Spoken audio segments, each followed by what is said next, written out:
Today we are going to discuss the first chapter of microeconomics. Now the first chapter of microeconomics itself is a unit as well as the chapter. The unit name is Introduction, which is 4 marks for the final exam. क्योंकि देखिए बाकी exam जो होंगे आपके test और उनमें तो ये वेरी करता है, बट फाइनल एग्जाम में पूरा सिलेबस आएगा, देन सीबीएसई के according it is 4 marks. Now जब यूनिट भी इंट्रोडक्शन और चैप्टर का नेम भी क्या है, introduction. Now, in your TRGN Wikiori book, there are 2 chapters given in this unit, and in our notes, we are going to cover in 1 chapter all the 2 chapters of your book. ठीक है बेटा? So, this is the first chapter and first unit is the same thing. तो आज हम ये start कर रहे हैं. अब उसमें what we are going to study. तो देखिए सबसे पहले हम क्या क्या पढ़ेंगे, कंटेंट पार्ट देख लीजिए. Meaning of economics, the basic meanings. The detail meaning we are going to discuss in the statistics. According to different economists and all, in detail meaning we are going to discuss in statistics, but in microeconomics we are going to very basic and common definitions, and one definition according to economics we are going to discuss. Then economic activities or important terms. I mean कोई economic activity और important terms बोलेंगे, production, consumption, investment, exchange, distribution, ये these are the. Then types of economic activity. तो types of economics मतलब micro macro और अंदर difference ही पढ़ेंगे. Economic problem which is very important part, and then central problem. और इसके बाद इकोनॉमी एंड इट्स टाइप, यहाँ तक हम ये सारा पढ़ेंगे. उसके बाद हम पीपीसी प्रोडक्शन पॉसिबिलिटी का भी हमने पूरा कर लिया था, ये shifting and all, positive normative economics, PPC and opportunity cost, ये सारा हमने पूरा चैप्टर है complete. Now today we are going to start from the meaning of economics. So, before I start the meaning of economics, first of all, tell me your opinion about the economics. What do you think? What about economics? इसमें देखना, notes में नहीं देखना आपको. आप अपनी common understanding बताइए. How can you define the economics in your own words. Normally क्या होता है, मेरे इतने सालों के एक्सपीरियंस में मैंने एक चीज़ फील की है, ज़्यादातर बच्चों के साथ क्या प्रॉब्लम है कि जैसे सब्जेक्ट को लेके एक परसेप्शन नहीं है. परसेप्शन इन सेंस, जैसे सपोज फॉर एग्जांपल मैं बात करता हूँ कि मैंने बोला कि व्हाट अबाउट हिस्ट्री, तो आप तुरंत समझ में आ गया कि हिस्ट्री का मतलब क्या हो गया, related to the past. What about pol science, तो आपके दिमाग में तुरंत एक इमेज बनती है. व्हाट अबाउट मैथमेटिक्स, तो कैलकुलेशन एंड ऑल. तो in the same way the word economics, आपके दिमाग में क्या परसेप्शन बनता है, क्या इमेजिनेशन होता है. How can you define your own words, what about economics. 2 important questions आज हम डिस्कस करेंगे कि what is economics. 3 important questions we are going to discuss. What is economics, why we study economics, and what we are going to study in economics. So it's all about this. देखिए economics जो word है वो basically हम Hindi word से और English word दोनों से इसका मीनिंग समझेंगे. तो हिंदी वर्ड में इकोनॉमिक्स का मतलब होता है अर्थशास्त्र. अर्थशास्त्र, अर्थ मतलब मनी, शास्त्र मतलब मैनेजमेंट. तो economics is directly related to earn money, how to earn money and how to manage money. अब बताइए कितना इंपॉर्टेंट सब्जेक्ट, बिकॉज आज हम सबका एक ही ऑब्जेक्टिव है. आज आप पढ़ रहे हैं, मैं पढ़ा रहा हूँ, आपके पेरेंट्स बिजनेस कर रहे हैं, कोई जॉब कर रहा है, कुछ भी कर रहे हैं, अल्टीमेटली सबका एंड ऑब्जेक्टिव क्या है, to earn money and manage money. Yes और no. Economically direct related, and economics का जो सब्जेक्ट मैटर है वही क्या है, economics study the how to earn money and how to manage the money. Both are the important. देखो केवल money को अर्न करना इज नॉट इनफ, उसको मैनेज करना उससे ज़्यादा इंपॉर्टेंट है. So both things we are going to discuss in economics. So that's why the economics is very important because it's related to money. एक तो ये हमारा परसेप्शन हो गया. सेकंड अगर हम बात करें कि हाउ टू अर्न मनी, अब सेकंड क्वेश्चन हमारा आ जाता है कि how to earn money by doing economic activity. तो there are 2 type of activity of human being. Human being की जो एक्टिविटीज होती है उसको हम 2 टाइप में डिवाइड कर सकते हैं, इकोनॉमिक एंड नॉन इकोनॉमिक. इनके बारे में डिटेल में हम स्टैटिस्टिक्स वाले पार्ट में पढ़ेंगे कि what are the economic activity, what are the non economic activity. फिर economic activity in statistics are 3 basically, जो हम पढ़ेंगे इकोनॉमिक्स की मेन इकोनॉमिक एक्टिविटीज है प्रोडक्शन, कंजम्पशन. उनको बहुत डिटेल में हम क्या करने वाले हैं, स्टैट्स वाले जो फर्स्ट चैप्टर है उसमें हम डिटेल में डिस्कस करेंगे. अभी यहाँ हम उसको बस ब्रीफ डिस्कशन करेंगे. सो इकोनॉमिक एक्टिविटीज और non economic activity. Now economic activities क्या होती है? These are those activities related to earn money. जैसे एक टीचर टीचिंग है ना इन द स्कूल, है ना, एक worker working in the company या ऑफिस। तो ये these are the example of economic activity जो directly related to earn money. Non economic activities which are those activities not related to earn money, it's only related to the satisfaction. ठीक है, तो जैसे for example आप आप मंदिर जा रहे हैं, आप गार्डनिंग कर रहे हैं, आप सुबह मॉर्निंग वॉक कर रहे हैं, these are the example of non economic. Both are very important for the human being life, but as far as concern economics we are only limited to the economic activity. So अब हम कहेंगे कि how to earn money, तो हम बोलेंगे bye doing economic activities. तो अब हम डेफिनेशन बनाए, एक जनरल डेफिनेशन बनाए, तो economics the study of economic activities. अभी इकोनॉमिक एक्टिविटीज हम क्यों करते हैं? तो अब देखिए पूरी इकोनॉमिक्स में आपको ये भी समझना पड़ेगा, डे वन से समझ लो आप। इन माइक्रो इकोनॉमिक्स या होल इकोनॉमिक्स की अगर हम बात करें तो there are two parties in economics, one is consumer and second is producer. ये हमेशा हमें बिल्कुल क्लियर समझ के चलना पड़ेगा। अब दोनों का ऑब्जेक्टिव अलग अलग है। A consumer always want to get maximum satisfaction, a producer always want to get maximum profit. तो नाउ आप इस डेफिनेशन को मुझसे रिलेट कर दें तो हम क्या बोलेंगे? Economics the study of economic activity. ठीक है, और द कंज्यूमर क्या होगा? To get maximum satisfaction and for the producer to get maximum profit. इसका मतलब हम एक बहुत ही कॉमन डेफिनेशन बना सकते हैं कि economics the study of economic activity for the consumer to get maximum satisfaction और for the consumer for the producer to get maximum profit। ये तो एक बहुत ही बेसिक डेफिनेशन हो गई। अब हम इसके ये जो यहाँ इंट्रोडक्शन दे रखा है इसमें आपको क्या याद रखना है? बेसिकली इसके अंदर बस आपको ये याद रखना है, इस पूरे पैराग्राफ में, ये जो ऊपर पैराग्राफ दे रखा है उसमें who was the father of economics, वो है एडम स्मिथ। ये आपको पता होना चाहिए कि इकोनॉमिक्स के फादर कौन है, तो एडम स्मिथ है। और इनके बारे में हम डिटेल में डिफरेंट इकोनॉमिक्स की डेफिनेशन एंड ऑल, उनके फीचर्स, उनका कंपैरिजन, ये सारा हम स्टैट्स के फर्स्ट चैप्टर में डिस्कस करेंगे। तो वो हमारा later on we will discuss. But अभी आपको बस इसमें क्या ध्यान रखना है सुपर पैराग्राफ में कि who was the father of macro economics. तो मैक्रो इकोनॉमिक्स के जो फादर है वो कौन है? Adam Smith. ये आपको याद रखना है। अब उसके बाद में ये आ गया इसका इंग्लिश वर्ड से ओरिजिन क्या हुआ, देखो उसको समझ लेते हैं हम। यहाँ हम क्या बेसिक डेफिनेशन कवर कर रहे हैं, फिर स्टैट्स में थोड़ा डिटेल में जाते हैं हम। तो देखिए यहाँ इकोनॉमिक्स वर्ड हमने ले लिया, इकोनॉमिक्स। नाउ ये जो वर्ड है इकोनॉमिक्स वो derive from the Greek word, Greek word से डिराइव हुआ है इंग्लिश के अंदर। इंग्लिश में जो ये वर्ड है किससे डिराइव हुआ है? Greek word. और ग्रीक वर्ड के दो वर्ड इसमें मिलके ये बना है, one is oikos, second is nomos. इसका क्या मतलब है? इसका मतलब है house hold.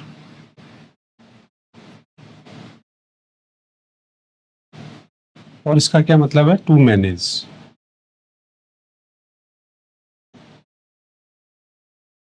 Commonly they known as law of household।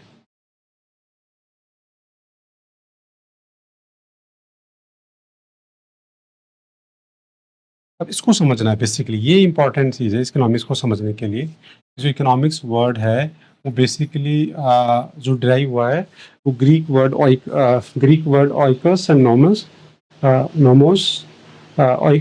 Which combinedly known as a law of household. अब लॉ ऑफ हाउसहोल्ड क्या होता है? बेसिकली क्या होता है, जब हम सिविलाइज्ड हुए तो सबसे पहला हमारा जो यूनिट बना वो एक फैमिली हमारी यूनिट बनी, हाउस होल्ड, जिसको हम हाउस होल्ड बोलते हैं या हमारे our family is consider as a household. सबसे पहले हम सिविलाइज हुए तो हमारी एक फैमिली बनी, फिर हमारे पास क्या होगा, एक सोसाइटी बनी, एक कॉलोनी बनी, फिर एक विलेज बना, फिर एक स्टेट, और फिर उसके बाद में कंट्री, और इस तरीके से हम सिविलाइज हुए पूरे।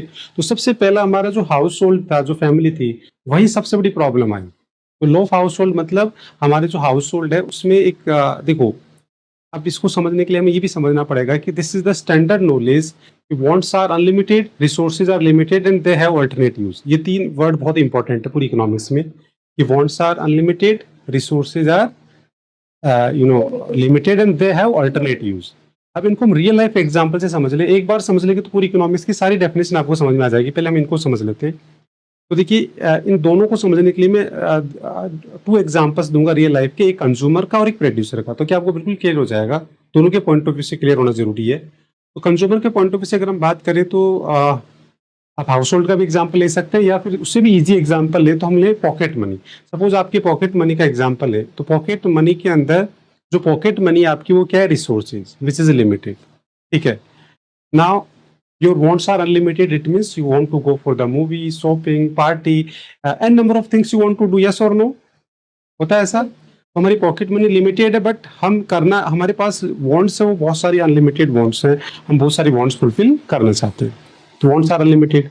अब अगर ऐसा भी होता तो कोई दिक्कत नहीं थी। अगर हमारे रिसोर्सेज लिमिटेड होते और वांट्स अनलिमिटेड होती तो फिर कोई इकोनॉमिक प्रॉब्लम नहीं आती। बट प्रॉब्लम क्या क्योंकि क्या होता अगर रिसोर्सेज लिमिटेड होते वांट्स अनलिमिटेड होती और उनका एक ही यूज होता, सपोज उन रिसोर्सेज का यूज होता मूवी, तो आप क्या करते, मूवी देखने जाते और बस खत्म, आपके पास कोई चॉइस ही नहीं होती। बट अब जो प्रॉब्लम आ गई वो क्या आ गई, इकोनॉमिक्स की स्टडी हम क्यों करें, इकोनॉमिक्स का एग्जिस्टेंस क्यों हुआ, बिकॉज रिसोर्सेज लिमिटेड हैं but they have alternate use in relation to unlimited wants, और यही एक सबसे रीजन हुआ कि हम इकोनॉमिक्स पढ़ने की जरूरत पड़ी। तो अब हमें ये समझना पड़ेगा कि इस एग्जांपल में ऑल्टरनेट यूज ऑफ रिसोर्सेज का क्या मतलब है। इसका मतलब है, देखो आपको ये तो समझ में आ गया इस एग्जांपल में कि रिसोर्सेज क्या है, your pocket money which is limited. आपको ये भी समझ में आ गया कि wants are unlimited, like you want to go for the movie, shopping. अब हम इसी एग्जांपल में समझना पड़ेगा कि resources have alternate use. It means the money is common for all wants. It means उस मनी से आप क्या कर सकते हैं, मूवी भी देख सकते हैं, उससे आप शॉपिंग भी कर सकते हैं, उससे आप क्या कर सकते हैं, पार्टी भी कर सकते हैं। तो इसका मतलब उसके ऑल्टरनेट यूज है। ऑल्टरनेट यूज मतलब which is common for all wants. Now you have to decide which want you are going to fulfil और which is not, and that's why we study the economics. Economics suggest which want we are going to fulfil और which is not. तो यही economics का existence हो। Economics हमारे को ये suggest करेगा, इकोनॉमिक सेंस हमारे में होगा तो हम क्या करेंगे, हमारी वो वांट सबसे फुलफिल करेंगे जो इंपॉर्टेंट है। देन भाई हमें ये तो पता है, देखो everything is important in the life but not equally. Economics हमें कहता है कि देखो सारी वांट्स हम फुलफिल कर नहीं सकते, तो फिर हम क्या कर सकते हैं, हम उन वांट्स में से क्या करें, उनको प्रायोरिटाइज कर लें, उनकी इंपॉर्टेंस डिसाइड कर लें, जो सबसे इंपॉर्टेंट है उसको पहले, देन उसके बाद और उसके बाद। इस तरीके से अगर हम करेंगे तो we able to maximise our satisfaction as a consumer. और यही इकोनॉमिक सेंस है, यही इकोनॉमिक्स है बेसिकली। सो आपको इस एग्जाम्पल में समझ में आ गया कि ऑल 3 वर्ड्स आई होप समझ में आ गए कि wants are unlimited, resources are limited and they have alternatives. I hope ये तीनों वर्ड समझ में आ गए। सेम एग्जाम्पल इन प्रोड्यूसर लेते हैं, फार्मर। फार्मर एक प्रोड्यूसर है, उसके पास जो लैंड है वो क्या है, रिसोर्सेज, और वो क्या है, दैट इज लिमिटेड। उसकी वांट्स क्या है, फार्मर की wants are unlimited. Farmer want to cultivate rice, pulses, so many things. Farmers के पास बहुत सारे क्रॉप्स के ऑप्शंस होते हैं, इसका मतलब अनलिमिटेड है। अब what is alternate use in this example, the land is common for all crops. अब उस लैंड में आप राइस भी कल्टीवेट कर सकते हैं, उसमें पल्सेज भी कर सकते हैं, उसमें कुछ भी कर सकते हैं आप। इसका मतलब farmer has to decide which crops is going to produce और विच इज नॉट।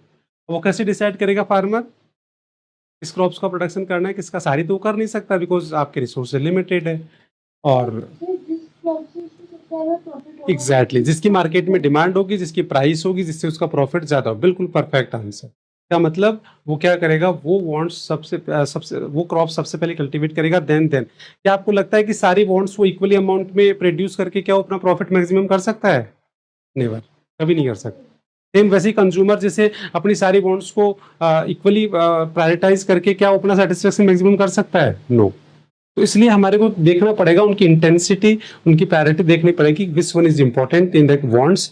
और इन प्रोड्यूसर के पॉइंट ऑफ व्यू में देखना पड़ेगा कि मार्केट में किसकी डिमांड ज्यादा है, किसकी प्राइस, क्योंकि उसके अकॉर्डिंग अगर आप उसका प्रोडक्शन ज्यादा करेंगे तो उससे आपको ज्यादा प्रॉफिट होगा, देन उसके बाद आप उसको एलोकेट कर देंगे। तो in the both example I hope आपको 3 वर्ड्स बिल्कुल क्लियर हो गए कि wants are unlimited, resources are limited and they have alternative. तो आप देखिए, जो अब आते हैं वापस हमारे इस हाउस होल्ड, लो हाउस होल्ड पे। Your mom is the best economist, चाहे उन्होंने इकोनॉमिक्स पढ़ा है या नहीं पढ़ा, फिर भी वो बेस्ट इकोनॉमिस्ट है। बिकॉज वाई, हालांकि उन्होंने रियल लाइफ से सीखा है, अपन बुक से सीख रहे हैं। भाई एक्चुअली वो क्या होता है, देखो हमारे सबकी फैमिली का, हमारे सबके घर का एक बजट होता है मंथली, वो सबका अलग अलग होता है इनकम के हिसाब से, किसी का 30,000, किसी का 50,000, किसी का 1 लाख, वॉट एवर जो भी बजट है। तो हमारे ये तो कंफर्म है कि हर फैमिली का एक बजट होता है मंथली। आपकी मॉम के पास वो बजट होता है, वो उस बजट को इस तरीके से यूज करते हैं कि सारी फैमिली मेंबर्स की वांट्स को फुलफिल कर देते हैं, और फिर भी उसमें से कुछ पार्ट क्या कर लेते हैं, सेव कर लेते हैं। It's all about economics. तो ये सारी इकोनॉमिक्स है, यही प्रॉपर एलोकेशन ऑफ रिसोर्सेज है। जो हमारी मॉम घर पे जो एलोकेशन ऑफ रिसोर्सेज करती हैं और जिस हिसाब से वो अपने मंथली बजट को एलोकेट करते हैं, सेम वैसे ही हमारे कंट्री के फाइनेंस मिनिस्टर करते हैं। तो इसका मतलब फाइनेंस मिनिस्टर और हमारा जो फाइनेंस मिनिस्टर है और कंट्री का फाइनेंस मिनिस्टर, उसमें बस एक ही फर्क है, ये स्मॉल लेवल पे है और वो क्या है, लार्ज लेवल पे है। बाकी काम बिल्कुल सारा सेम ही। तो इसका मतलब जब हम सबसे पहले सिविलाइज्ड हुए तो सबसे पहले प्रॉब्लम जो आई कि wants are unlimited, resource are limited and they alternate, economic problem जो आई वो पहले हाउस होल्ड के पास आई। इसीलिए इकोनॉमिक्स का ओरिजिन जो है वो हाउस होल्ड से हुआ, और फिर वो धीरे धीरे हाउस होल्ड से फिर प्रोड्यूसर, फिर वो कंट्री एज ए होल, वो सारा ऑल ओवर द वर्ल्ड में स्प्रेड हो गया। और आज आपको पता है ये जो प्रॉब्लम है, इकोनॉमिक प्रॉब्लम जो हम डिस्कस करें कि wants are unlimited, resources are limited and they have, ये आपने पहले ही बता दिया कि सर ये एवरीवेयर होता है, हर किसी को ये फेस करनी पड़ती है। इसका मतलब ये इकोनॉमिक्स का स्कोप इज एवरीवेयर। तो इस तरीके से हम कह सकते हैं कि लॉ ऑफ हाउस होल्ड का मतलब यही हो गया कि जो हमारे पास लिमिटेड रिसोर्सेज हैं उनको हम इकोनॉमिकली एफिशिएंटली यूज करते हुए मैक्सिमम सेटिस्फैक्शन हम करते हैं। तो यही हमारा लॉ ऑफ हाउस होल्ड है। तो इसका मतलब देखो यहाँ इसका इकोनॉमिक 3 डेफिनेशन हम करेंगे अब। तो सबसे पहला आ गया कि the word economics was used mean of home management with limited funds available in the most possible economic manner। तो ये लॉ ऑफ हाउस होल्ड का मतलब है कि हम क्या करते हैं, इकोनॉमिकली सारे रिसोर्सेज को यूज करके, और हम क्या करते हैं, हमारी होम मैनेजमेंट करते हैं। मतलब हम हमारे जो फैमिली मेंबर्स उनकी सबका सेटिस्फैक्शन मैक्सिमम। और ये हमारी मॉम जो है बहुत अच्छे से करते हैं, द बेस्ट इकोनॉमिस्ट। तो इसका मतलब इकोनॉमिक्स का जो ओरिजिन हुआ वो सबसे पहले कहाँ से हुआ, हाउस होल्ड से हुआ, और हाउस होल्ड से लॉ ऑफ हाउस होल्ड, जिसका मतलब आपको समझ में आ गया। आई होप इट्स क्लियर, यस और नो। नाउ अब थर्ड डेफिनेशन पहले पढ़ेंगे, फिर सेकंड पे बाद में आएंगे हम। ये वाली अकॉर्डिंग टू रॉबिन्स। अब जैसे स्टैटिस्टिक्स में तो हम क्या पढ़ेंगे, 4 डेफिनेशन पढ़ेंगे, according to Adam Smith, according to Marshall, according to Robbins, according to Samuelson. But अभी यहाँ हम केवल एज ए इकोनॉमिस्ट की बात करें तो ओनली 1 डेफिनेशन पढ़ेंगे यहाँ, रॉबिन्सन, जो मोस्ट पॉपुलर डेफिनेशन है और जो जिसका ज्यादा यूज है पूरी इकोनॉमिक्स में, तो वही डेफिनेशन हमने यहाँ ली। तो अकॉर्डिंग टू रॉबिन्सन इकोनॉमिक्स क्या है, economics is a science which study the human behaviour. इस पूरी डेफिनेशन को आप 3 पार्ट में डिवाइड कर लो। फर्स्ट पार्ट क्या हो जाएगा, economics is a science which study the human behaviour. फिर सेकंड पार्ट क्या हो गया, as a relationship between the ends, ends मतलब wants which are unlimited, and the scarce means मतलब limited resources which have alternatives. ये सारे हम तीनों वर्ड तो हम डिस्कस कर चुके हैं कि wants are unlimited, resources are limited and they have alternatives. ये तो हम पहले डिस्कस कर चुके हैं। तो इसे 2 पार्ट तो हमारे पहले कवर हो गए। अब फर्स्ट वाला पार्ट में समझाता हूँ आपको। Economics is a science which study human behaviour. इसका मतलब जैसे फिजिक्स क्या है, फिजिक्स एक साइंस है, वैसे इकोनॉमिक्स भी एक साइंस है। बट दोनों में डिफरेंस क्या है, देखो दोनों में डिफरेंस ये है कि फिजिक्स जो है वो नेचुरल रिसोर्सेज से डील करता है, और इकोनॉमिक्स जो है वो ह्यूमन रिसोर्सेज से डील करता है। तो ज्यादा कॉम्प्लिकेटेड इकोनॉमिक्स है, बिकॉज आपको पता है नेचुरल रिसोर्सेज से डील करना और ह्यूमन बीइंग से डील करना, which is more complicated, human resources. Because human तो क्या होता है, उसका behaviour person to person vary करता है, जबकि नेचुरल रिसोर्सेज में इतना वेरिएशन नहीं आता। बट ह्यूमन बिहेवियर में तो बहुत ज्यादा वेरिएशन, फीलिंग्स, इमोशंस, हर जगह मतलब सब्जेक्टिव होता है, हर चीज यहाँ सब्जेक्टिव है। इसलिए इकोनॉमिक्स में हम कोई भी चीज फॉर्मली नहीं कह सकते ये ऐसा हो गई, क्योंकि वो पर्सन टू पर्सन वेरी करता है। तो इसलिए इकोनॉमिक्स हमेशा सजेस्टिव होता है। जैसे फिजिक्स, मैथमेटिक्स, ये सारे क्या होते हैं, ये फॉर्मली होते हैं। इकोनॉमिक्स एक सजेस्टिव होता है। तो इसलिए क्यों होता है सजेस्टिव, बिकॉज वो deal with the human behaviour, and human behaviour जो है वो पर्सन टू पर्सन सब कुछ वेरी करता है। तो ये चीज़ आपको डे 1 से क्लियर होगी कि इकोनॉमिक्स में जो भी पॉलिसीज, मॉडल्स, जो भी हम डिस्कशन करेंगे, they all are suggestive, yes और नो। बिकॉज उसमें फिक्स हो ही नहीं सकता कुछ, क्योंकि वो पर्सन टू पर्सन हर जगह वो वेरिएशन आता है। तो इसको समझ लोगे तो फिर आपको ज़्यादा कन्फ्यूजन नहीं होगा। इसका मतलब हम कहते हैं कि इकोनॉमिक्स तो साइंस है, जैसे फिजिक्स है वैसे इकोनॉमिक्स भी साइंस है। बट ये किससे डील करता है, ह्यूमन बिहेवियर। और ह्यूमन बिहेवियर में भी कौन से पार्ट से रिलेट करता है, इकोनॉमिक प्रॉब्लम से। तो वो क्या है, as a relationship between the ends, मतलब जो वांट्स है unlimited, and the scarce resources which have alternatives.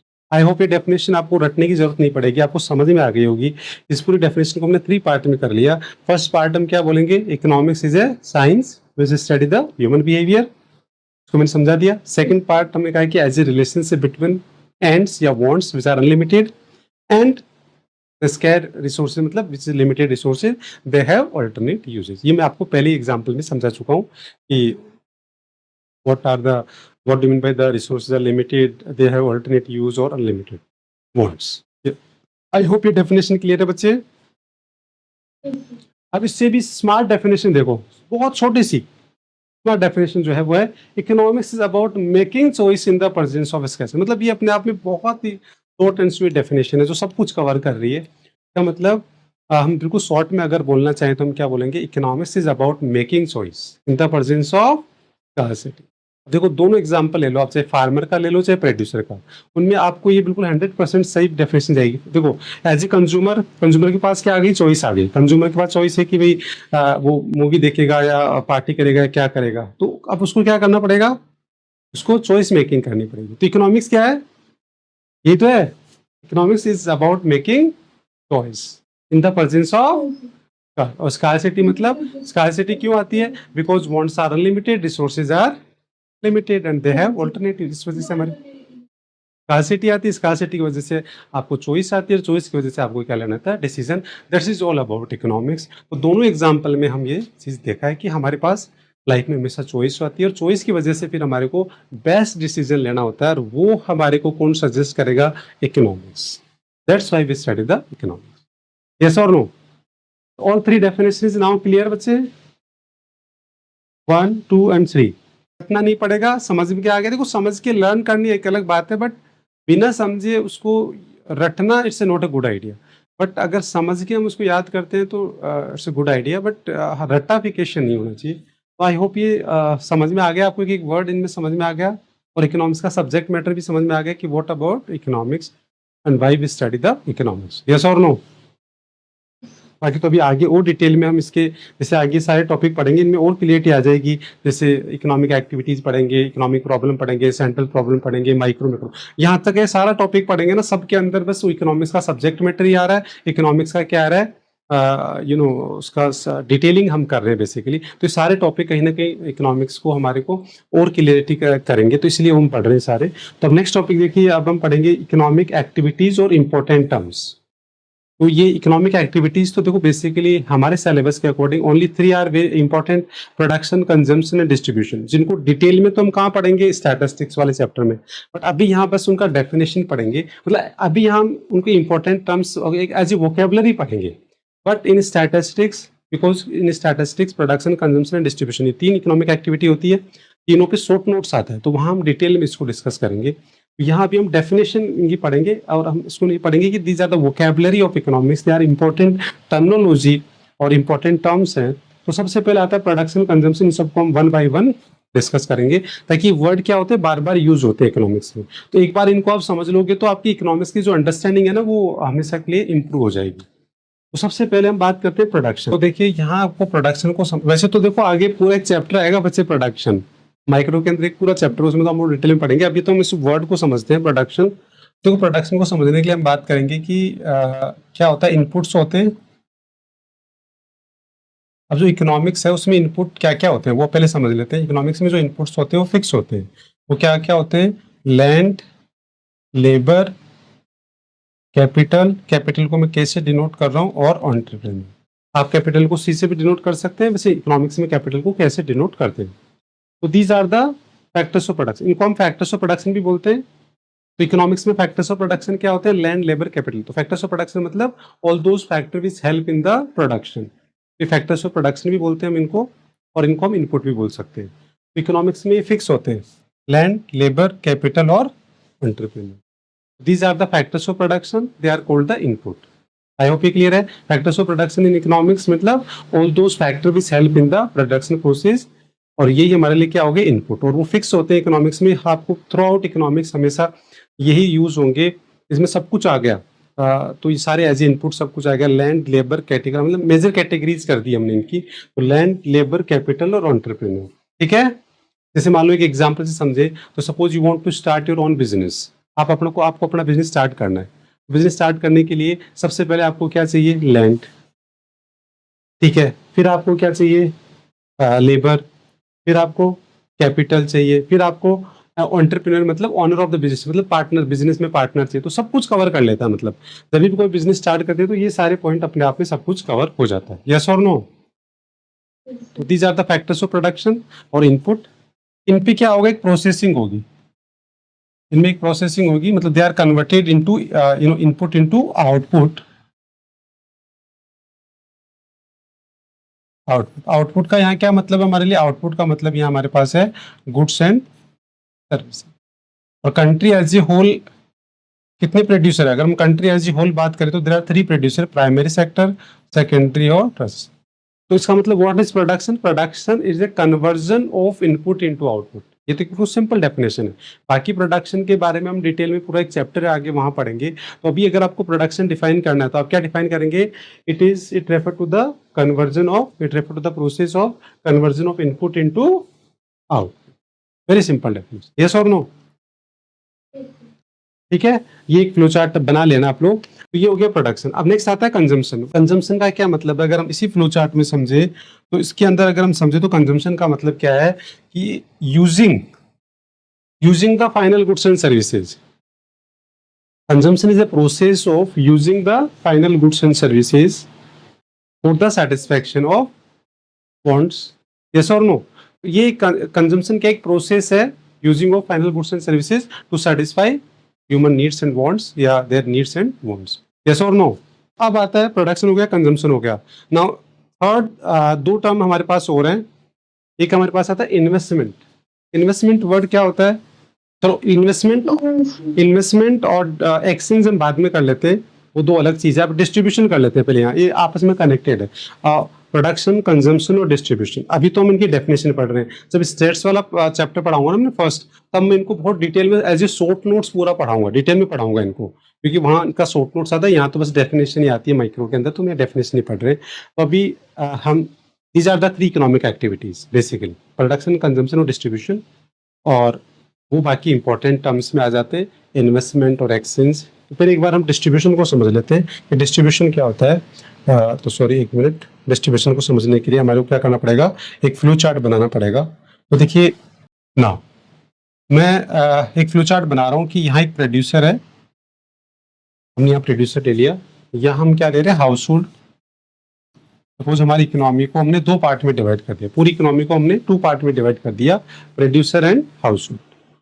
अब प्रोड्यूसर प्रोडक्शन करेगा, उसको क्या चाहिए? अभी अभी हमने बात करी थी, प्रोड्यूसर प्रोडक्शन चाहिए तो उसको क्या चाहिए? इनपुट्स, जो क्या होते हैं इकोनॉमिक्स में, इनको हम क्या बोलते हैं? Factors of production. क्या बोलते हैं? Factors of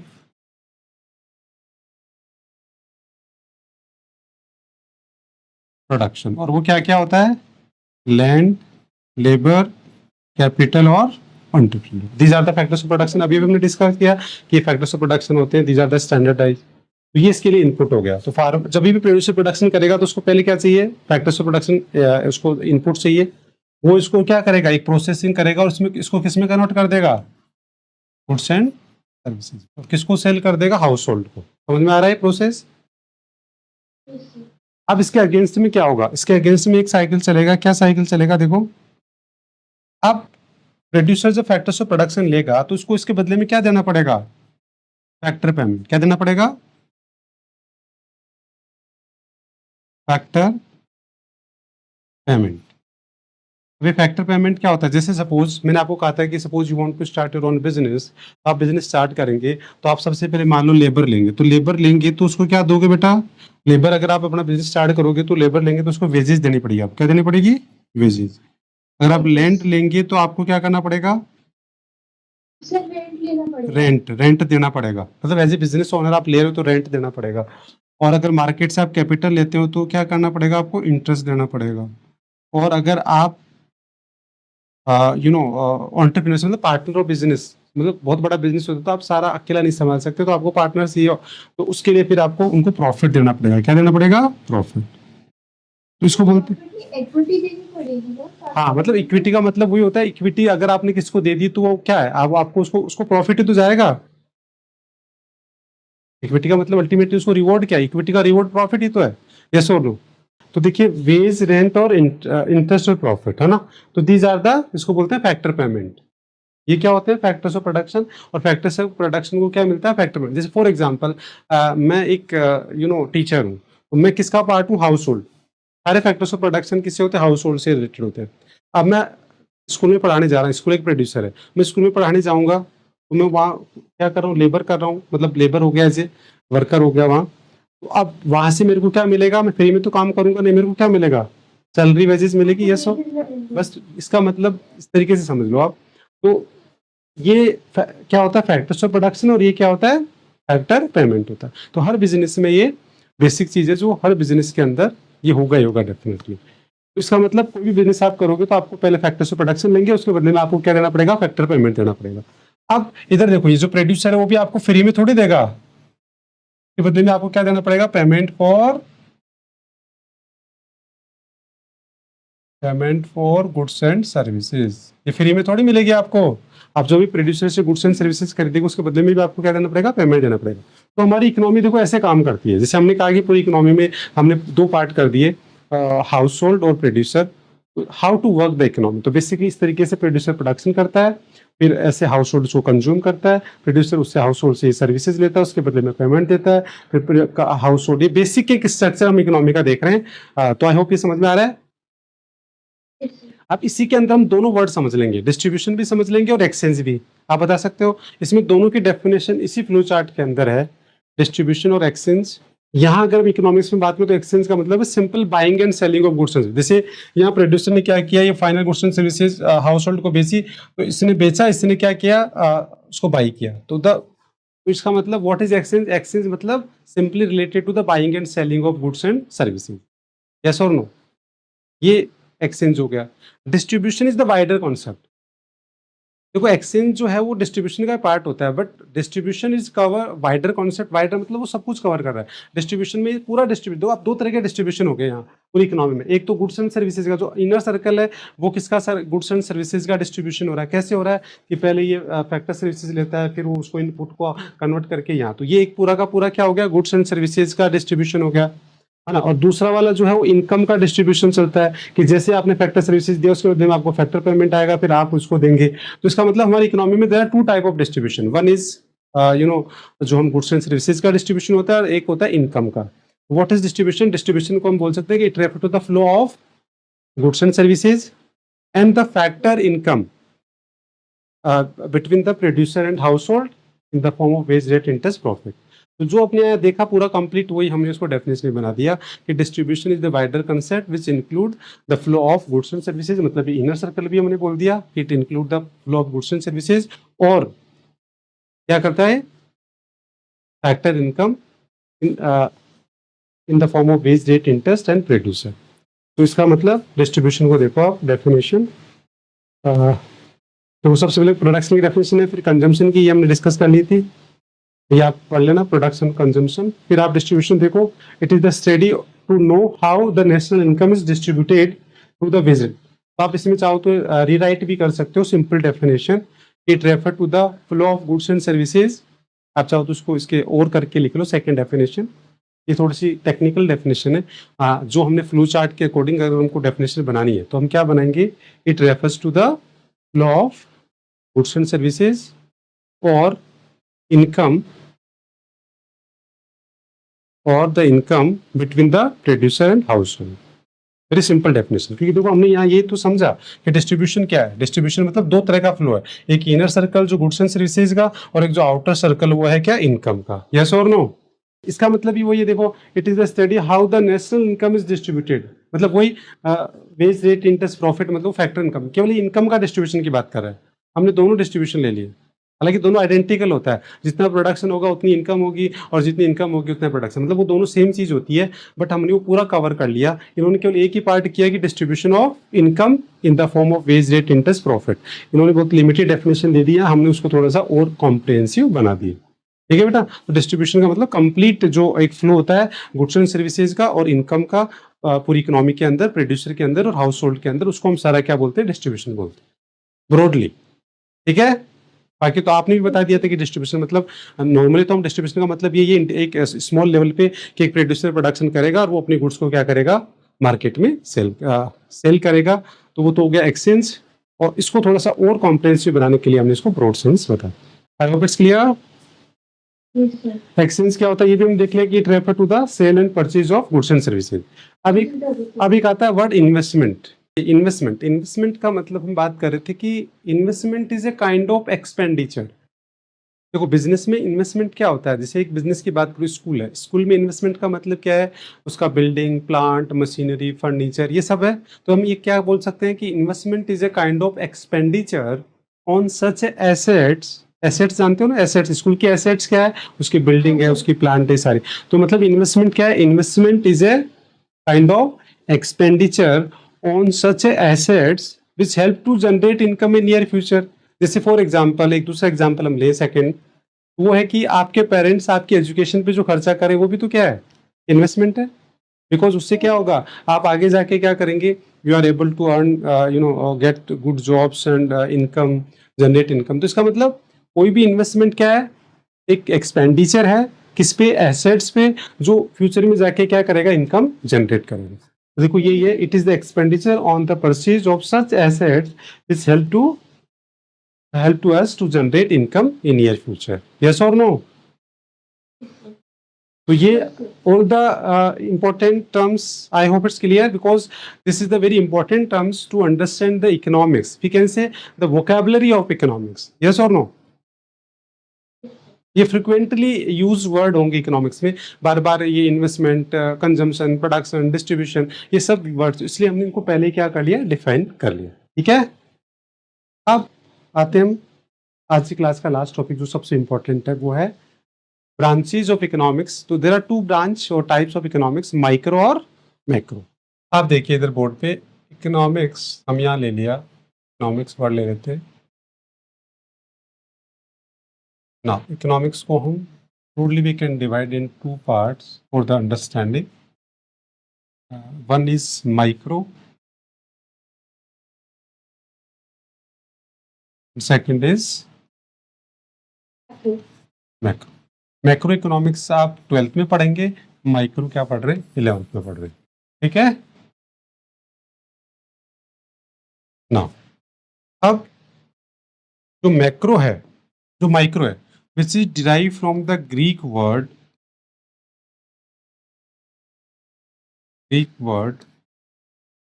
माइक्रोस, which means small. Okay. Macro, which is derived from the Greek word macros, which means large.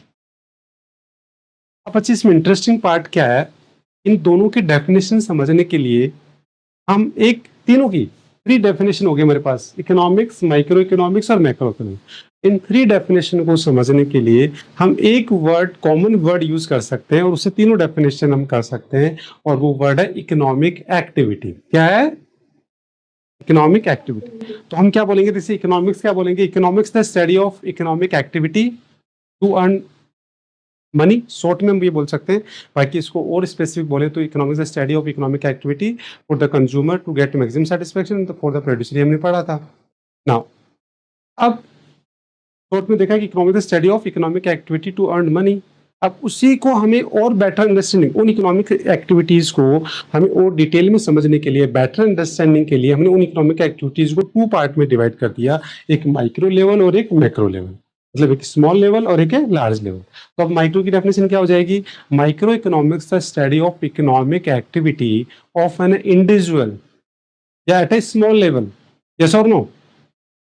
And the macro economics the study of economic activity, economic behaviour, country as a whole या large level. तो आप देखा एक word से, only one word, हमने one word use किया, चाहे वो इकोनॉमिक एक्टिविटीज यूज कर लो या फिर आप इकोनॉमिक बिहेवियर वर्ड यूज कर लो, दोनों का मतलब सेम। ज्यादातर बच्चे आपको मालूम है ऐसे गलत डेफिनेशन बोलेंगे। कैसे, वो क्या बोलेंगे, व्हाट इज माइक्रो इकोनॉमिक्स, इससे study the human behaviour of an individual. अब ह्यूमन बिहेवियर तो बहुत बड़ा कॉन्सेप्ट हो गया, उसमें तो इकोनॉमिक, नॉन इकोनॉमिक, बहुत सारी एक्टिविटीज, तो हमें थोड़ा प्रिसाइजली वर्ड यूज करना है, economic activity, economic behaviour of an individual, तो वो ज़्यादा अप्रोप्रिएट डेफिनेशन होती है।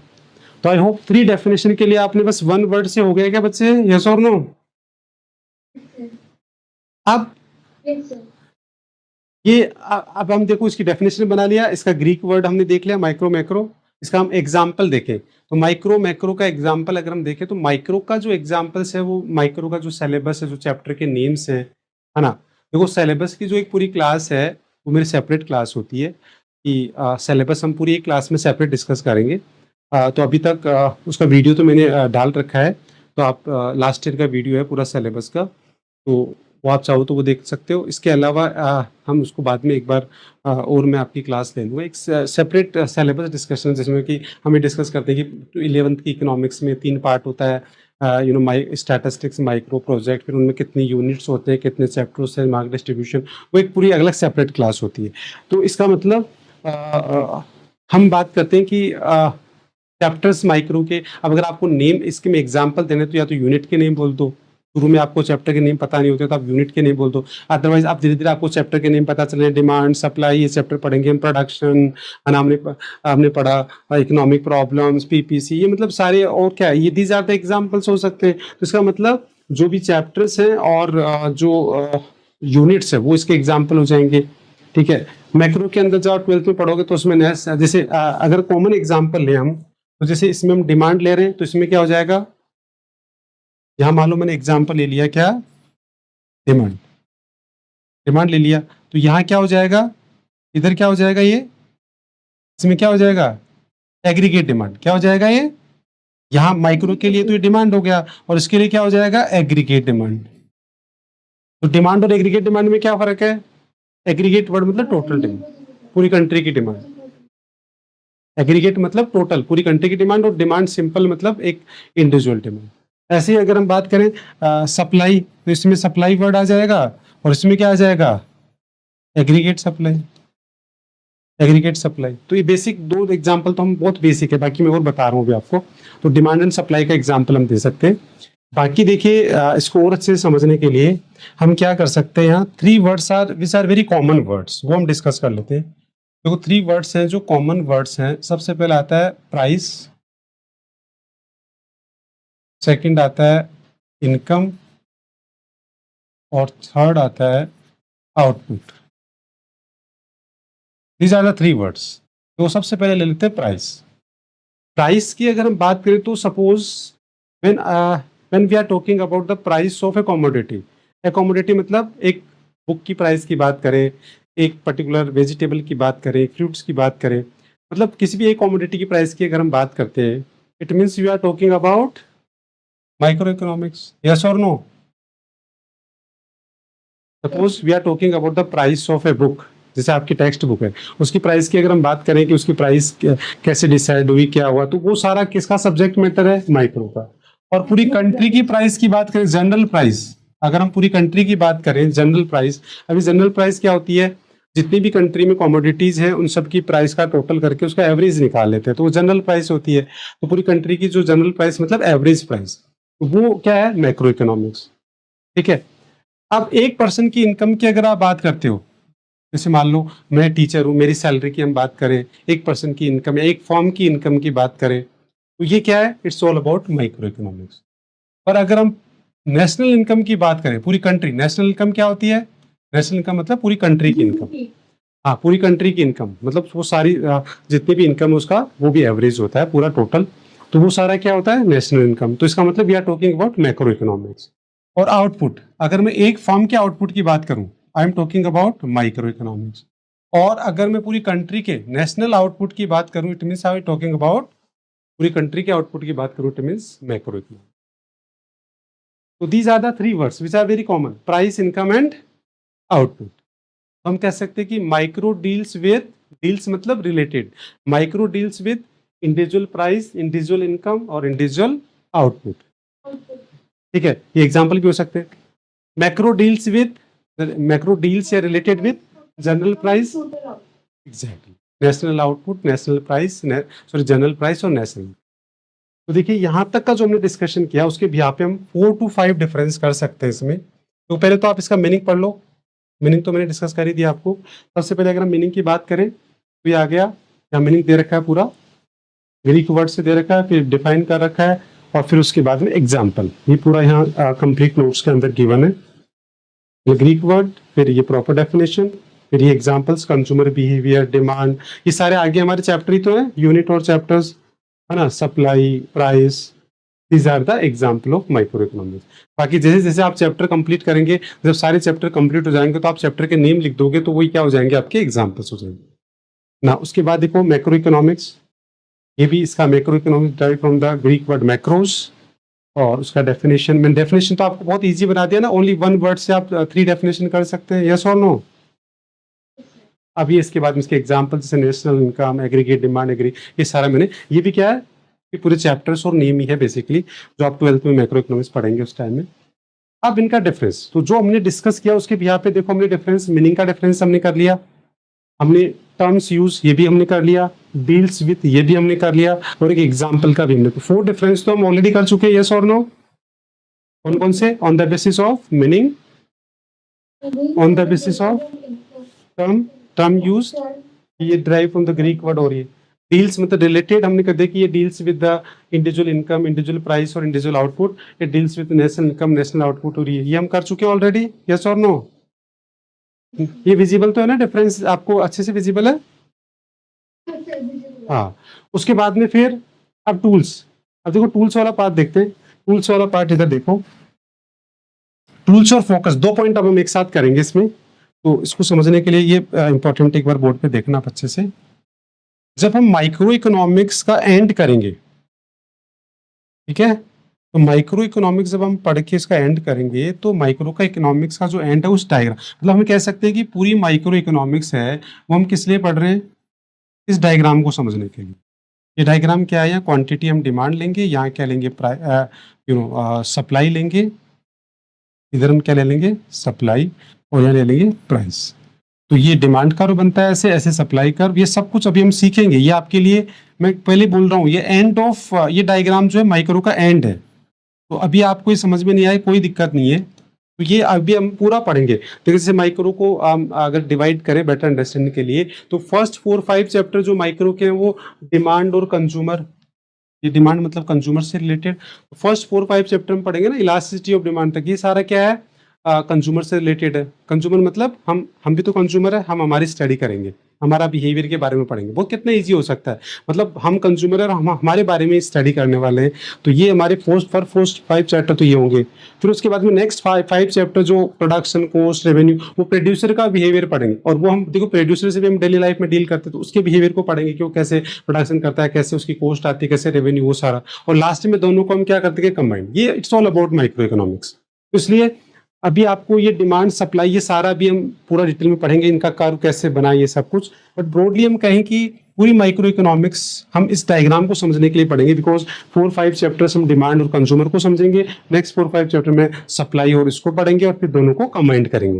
ये कंबाइंड वाला डायग्राम है। तो अब माइक्रो के अंदर जो भी, जैसे सपोज करो आपने मार्केट से बुक खरीदी, उस बुक की प्राइस है 500, क्या आपके दिमाग में कभी आया यार ये प्राइस 500 ही क्यों है, उसे कम क्यों नहीं है, उसे ज्यादा क्यों नहीं है, आता है ऐसा?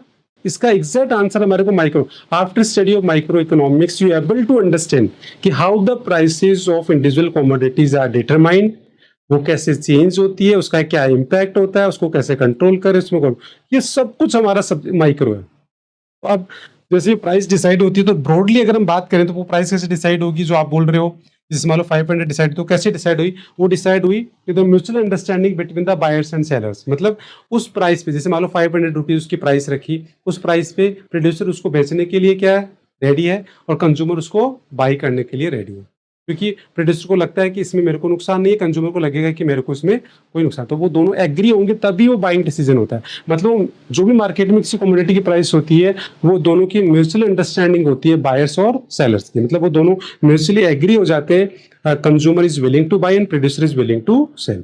यही सारा माइक्रो इकोनॉमिक्स है जो आगे हम पढ़ेंगे। अब इन सबको समझने के लिए हम कौन सा टूल यूज करेंगे इसमें, सप्लाई और डिमांड। तो माइक्रो के टूल्स क्या हैं? Demand and supply. और माइक्रो में क्यों पढ़ेंगे? Why we are going to study micro? तो after study of micro economics you able to understand how the prices are determined, changes, उनका इम्पैक्ट। तो इसका फोकस ऑफ स्टडी क्या रहेगा माइक्रो का? माइक्रो की एंड लर्निंग या इसका फोकस ऑफ स्टडी क्या रहेगा? Price determination of a commodity in the market. आपके सिलेबस के अकॉर्डिंग हमारा माइक्रो का जो मेन फोकस है, जो एंड लर्निंग होगा, वो यही होगा कि माइक्रो पढ़ने के बाद में यू एबल टू अंडरस्टैंड कि मार्केट में जो भी कमोडिटीज़ हैं उनकी प्राइस कैसे डिसाइड होती है, कैसे चेंज होती है, उसका क्या इम्पैक्ट आएगा, कैसे उसको कंट्रोल कर सकते हैं। ये सारी चीज़ें माइक्रो में पढ़ने वाले हैं। तो इसका मतलब इसमें 2 पॉइंट हमने कवर कर लिए कि माइक्रो के टूल्स क्या हैं? Demand and supply. और माइक्रो का फोकस क्या है? फोकस मतलब उसका मेन जो लर्निंग है वो क्या रहेगा? Price determination. सेम वैसे ही अब देखो मैक्रो में क्या होगा? जब 12th में आप मैक्रो इकोनॉमिक्स पढ़ेंगे तो यहाँ भी एक डायग्राम को समझने के लिए पूरा मैक्रो इकोनॉमिक्स एक डायग्राम पे हमारा खत्म होगा। और वो क्या होगा? यहाँ हम इनकम ले लेंगे, नेशनल इनकम, और यहाँ ले लेंगे aggregate demand and aggregate supply. ये एग्रीगेट सप्लाई का जो 45 डिग्री लाइन का ये कर्व बनता है, वे कैसे बनता है तो हम 12th में पढ़ेंगे। और ये एग्रीगेट डिमांड का कर्व बनता है। अब ये कर्व कैसे बने ये सब हमारा बाद में का पार्ट है अभी। और ये इक्विलिब्रियम। तो यहाँ ये डायग्राम जो है वो क्या बता रहा है? इस डायग्राम मतलब मैक्रो इकोनॉमिक्स का जो एंड लर्निंग होगा, जो 12th में आप पढ़ोगे, तो उससे आपको समझाएगा पूरी कंट्री में प्राइस कैसे डिसाइड होती है, पूरी कंट्री का नेशनल इनकम कैसे डिसाइड होगा, पूरी कंट्री का आउटपुट कैसे डिसाइड होगा। यहाँ हम इंडिविजुअल की बात कर रहे हैं, एक इंडिविजुअल कमोडिटी की प्राइस कैसे डिसाइड होगी, एक इंडिविजुअल फर्म का आउटपुट कैसे डिसाइड होगा, एक इंडिविजुअल पर्सन की इनकम कैसे डिसाइड होगी, ये तो माइक्रो बताएगा। और पूरी कंट्री का इनकम, आउटपुट, एम्प्लॉयमेंट, वो किस में पढ़ेंगे हम? मैक्रो में। इसका मतलब मैक्रो में जो टूल्स काम आएंगे वो क्या आएगा? Aggregate demand and aggregate supply. ये इसके मैक्रो के टूल्स हो गए। और मैक्रो का एंड लर्निंग क्या होगा या मैक्रो का फोकस क्या होगा? Determination of income, employment, output, country as a whole. Yes और नो? तो इसका मतलब हमने 2 पॉइंट कवर कर लिए यहाँ, देखो अपने डिफरेंस में। सबसे पहला हमने क्या कर लिया? Focus of study. Focus of study में देखो price determination of commodity, sorry पहले टूल्स देख लेते हैं। माइक्रो के टूल्स क्या है? Demand and supply. मतलब सारा डिसीजन डिमांड सप्लाई से होता है ना, price determination and all. Macro के टूल्स क्या होगा? Aggregate demand and aggregate supply. I hope ये क्लियर है टूल्स वाला पार्ट। टूल्स मतलब दे आर डिसाइडिंग फैक्टर या जो इम्पोर्टेंट जो उसके जो कॉन्सेप्ट से जो यूज आएंगे, that are the tools. Now focus of study, micro का फोकस ऑफ स्टडी मतलब माइक्रो की एंड लर्निंग क्या होगी, या माइक्रो का मेन स्टडी जो फोकस है वो क्या रहेगा? तो उसमें प्राइस डिटर्मिनेशन सीखेंगे इंडिविजुअल कमोडिटी का, और इसमें क्या सीखेंगे? Determination of income and employment, country as a whole. ये दोनों पॉइंट क्लियर है क्या बच्चे? ठीक है। अब इस फोकस की वजह से देखो लास्ट वाला पॉइंट क्या हो गया? Alternate name. तो इसका फोकस क्या है? प्राइस डिटर्मिनेशन, इसलिए इसको बोलते हैं प्राइस थ्योरी। तो माइक्रो का अदर नेम क्या है? Price theory. तो बोलते हैं income and employment theory, because इसका फोकस क्या है? Determination of income and employment. तो ये पॉइंट भी इसी से रिलेटेड है, ठीक है, अदर नेम वाला। अब इसके बाद ये 2 पॉइंट बहुत ईजी है। स्टडी, बताओ आप खुद ही बताओ, माइक्रो और मैक्रो में से हम स्टडी करेंगे तो किसकी स्टडी ज्यादा ईजी होगी, माइक्रो की या मैक्रो की? माइक्रो की, क्योंकि वो हम इंडिविजुअल लेवल पे कर रहे हैं और वो कॉम्प्लेक्स होगा। और स्कोप मतलब उसका एप्लीकेशन, तो किसका स्कोप ज्यादा होगा, माइक्रो का या मैक्रो का? अंडरस्टूड है, मैक्रो का ज्यादा होगा, बिकॉज वो कंट्री एज ए होल। तो ये स्टडी और स्कोप वाला पॉइंट भी पढ़ लो, अल्टरनेट हमने पढ़ ही लिया। तो ये पूरे हमने डिफरेंस कर लिए सारे। इसके अलावा आपकी बुक में जो डिफरेंस दे रखे हैं वो पढ़ लेना। उसमें 1-2 डिफरेंस हमारे थोड़े से डिफरेंस से अलग हो सकते हैं, बाकी तो सारे कॉमन है। तो अगर वो नहीं समझ में आए तो मेरे को बाद में डाउट सेशन में पूछ लेना। मतलब सबका वही यहीं आके और रहेगा, बट वो थोड़ा लैंग्वेज अलग दे रखी होगी। तो कोई पॉइंट अगर आपको नहीं समझ में आया बुक्स में तो अंडरलाइन कर लेना, और वो हम अलग से डिस्कस कर लेंगे। बाकी ये हमने माइक्रो मैक्रो का डिफरेंस सारा कंप्लीट कर लिया। तो देखो आज की अगर हम रिकैप करें तो आज हमने क्या क्या कर लिया। आज सबसे पहले हमने क्या कर लिया? इकोनॉमिक्स का मीनिंग समझ लिया पूरा, व्हाट अबाउट इकोनॉमिक्स, ठीक है। उसकी 3 डेफिनेशन हमने करी, एक हाउस होल्ड वाली डेफिनेशन, एक शॉर्ट डेफिनेशन, और एक अकॉर्डिंग टू इकोनॉमिस्ट, ठीक है, मतलब रॉबिन्सन। फिर उसके इंपॉर्टेंट टर्म्स हमने वोकेबलरी ये वाले कर लिया। फिर हमने उसके 2 ब्रांच जो होती है माइक्रो मैक्रो, उनके बारे में मीनिंग, एग्जाम्पल, ये सारा करके फिर इनका हमने क्या कर लिया? डिफरेंस कर लिया। अब नेक्स्ट क्लास का हमारा जो टारगेट रहेगा वो 2 टॉपिक हमारे रहेंगे, 3 टॉपिक कर लेंगे हम नेक्स्ट क्लास में, तीनों टॉपिक आराम से हो जाएंगे, ज़्यादा बड़े नहीं है वो तीनों टॉपिक एक साथ हो जाएंगे। कौन कौन से? इकोनॉमिक प्रॉब्लम और सेंट्रल प्रॉब्लम, वो तो बहुत ही रिलेटेड है। और इकोनॉमिक प्रॉब्लम तुम ऑलरेडी कर चुके हैं, जो भी हमने किया था ना, wants are unlimited, resource are limited, ये इकोनॉमिक प्रॉब्लम तो हम ऑलरेडी डिस्कस कर चुके हैं, तो वो तो फटाफट हो जाएगा। फिर 5 मिनट्स का टॉपिक है इकोनॉमिक प्रॉब्लम। फिर उसके बाद में सेंट्रल प्रॉब्लम, थोड़ा सा उसमें टाइम लगेगा, और फिर इकोनॉमीज एंड इट टाइप्स। तो ये आराम से हम नेक्स्ट क्लास में तीनों टॉपिक का टारगेट रखेंगे हम, ये तीनों टॉपिक हम नेक्स्ट क्लास में कर लेंगे। अभी हमने 3 टॉपिक कर लिए, कौन कौन से? मीनिंग, उसके बाद में इंपॉर्टेंट टर्म्स, और ब्रांचेज ऑफ इकोनॉमिक्स। यस और no? Yes, sir. So that's all for today. Thank you so much.